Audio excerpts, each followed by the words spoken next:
the timber moving process of the project is pretty well done now.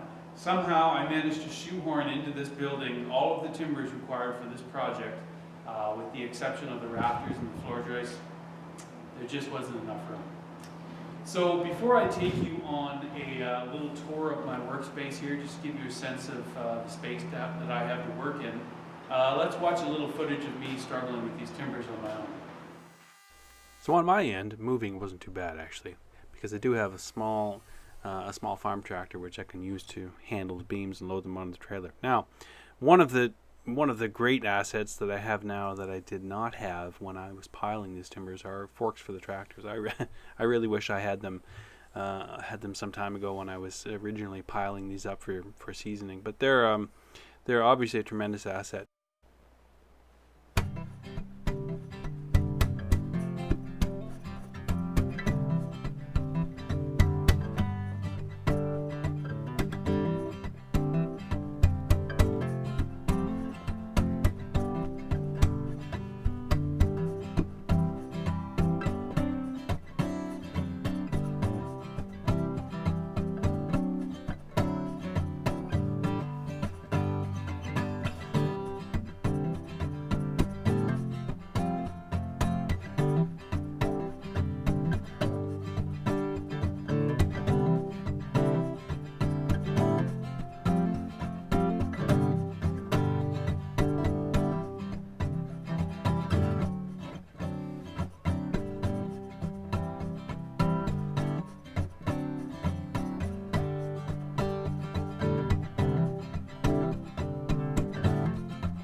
So, what am I going to cover in this little YouTube series? Well, I've looked around on YouTube a bit, and there is a bit of timber framing content on there already. And a few of the things that they have that seem to be quite popular, of course, I'll cover too. Everybody really likes to see progress reports as you go through a big job. People enjoy seeing sort of sped up video footage of joints being cut, and people really enjoy lots of content on the big tools. So I'd like to make sure there's plenty of that content on there as well. But I'd like to sort of add a little bit to the information volume that's out there, especially on YouTube. So I'd kind of like to maybe nerd out on a few things here. Some of the additional content that I'd like to add has to do with the fact that we are doing pretty much everything on this job ourselves, right from the foundation right up to the roof. So what that means is there's plenty of opportunity for content in addition to the classic timber framing stuff. Some additional content that I'm thinking about, for example, everybody's really interested in the big timber framing tools. So what I'd like to do is go over some of the quirks that these tools have. I've been using them for a while, and I've figured out some of the little tricks that they don't cover in the manual. So what I'm hoping is if somebody sees that sort of content, maybe it'll speed up their learning curve a little bit when they end up getting into timber framing and investing in some of those tools. In addition, one of the things I'd like to cover in some more detail is the process of layout. Now, there are a number of processes a number of systems or methods that timber framers use to get really nice tight square joints out of timbers that may be bowed or twisted or irregular, much like many of my timbers probably will be. The approach that I use is called square rule joinery, or square rule layout. I have yet to see a really good sort of top to bottom in and out coverage of that on YouTube. So what I'd like to do is try to put together some good footage of that for you. In addition, of course, to the power tools, a lot of people are interested in the hand tool side of things. The timber framing work that I do is a combination of hand tools and power tools. It works really well for me. And there are a few tricks of the trade around sharpening the large chisels and whatnot but also a few tricks of the trade with respect to executing the joint with hand tools as well. And I'd like to talk about that. In fact, what I really would like to have with this video series is a really good back and forth between subscribers or people that are interested in the video series. There are a lot of people out there who may be watching this video series that are old veteran timber framers, and I'd really like it to chime in. People like me who are somewhere in the middle, and then of course beginner timber framers out there that are just learning this. What I'd like to have is an opportunity for a good back and forth between everybody so we can learn. And if I get any really good questions from people and I have the time, I'd really like the idea of actually recording some small video footage of the answers to questions. On top of that, outside the classical timber framing content, there's a bunch of different stuff that I have to do before we can set this thing up. I will be making, basically from scratch, my own tongue and groove oak flooring for this shop. Now, I know everybody says I should have a concrete floor, but I just want a wood floor in my woodworking shop. So I got at an auction a whole great big pile of 10-quarter.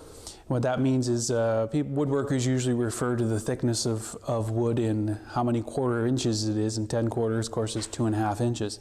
So I'm going to resaw that, and I'm going to turn that into tongue and groove flooring. So folks who are interested, I'll probably video document that process as well. As well, a number of the boards that came as an inevitable byproduct of sawing these timbers out of logs, I'll be turning those as well into tongue and groove for use in the ceilings with the exposed rafters.